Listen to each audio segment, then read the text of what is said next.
Teens' mental health is now a national emergency. That is, the CDC has issued that warning after 1 in 5 teenagers told the agency they have contemplated suicide. More than that, say they're either sad or they feel hopeless. Psychotherapist Mary Jo Rapini is live with how parents can check in. Good morning to you, Mary Jo. It just makes me sick to see these warnings and we want parents to know about it. So let's talk about those red flags. Kids often don't tell their parents how they're feeling. It's just the way it is. So what can we be looking for in them? Well, I think what's really important, Melissa, first of all, is that parents do become aware and start asking questions rather than just assuming. The first thing you can do is really, you're looking for any uncontrollable behavior that happens erratically. All teens get moody, but when they're changing mood every hour, that's a red flag showing. How can you go about talking to your child about whether they are having any problems at school? Oftentimes kids come home, you ask them how their day was, fine, good, one-word answers. I mean, how do you really get to the heart of the problem? That's so true. I think the most important thing is you start engaging with your child. Take them for a walk or make it a routine to go for a cup of coffee every other day. Think of it as your way to kind of check in with them. It's really important you put your phone down and ask questions. Get curious. Tell them how they look. Like if they say it's okay, remind them, well, your face looks like you feel sad or you're worried or you're stressed. And also you'll just see different things about the way they act and what they do, right?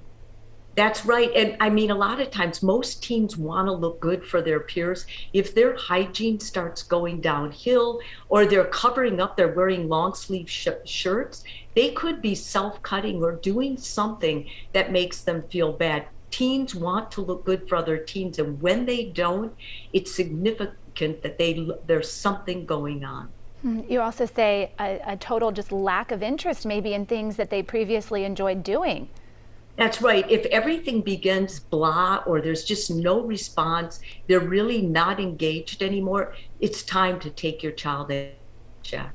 And we know that everybody deals with stress differently, and that could look like either eating too much or too little.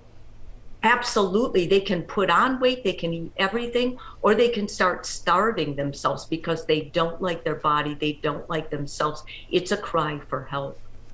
What about when your teen dismisses you? There's always going to be a rebellious stage that teens go through, but how do you know if it's a sign of something deeper going on? I think the best way to know is that rebellious means that they're basically forming a line between you and them. But when they're disrespectful, that's completely different. When they just dismiss you entirely, act like they're totally disgusted with you, that is a red flag. That's basically coming from inside, and they're showing you how they feel about themselves. What do we do if we were to see any of these behaviors in our kiddos? You want to start with their pediatrician because they have a relationship with them. Do not go in with the child. You can tell the doctor what you're seeing at home, but let them talk to your child about what is going on. They can get to the underlying, maybe rule out certain medical things happening.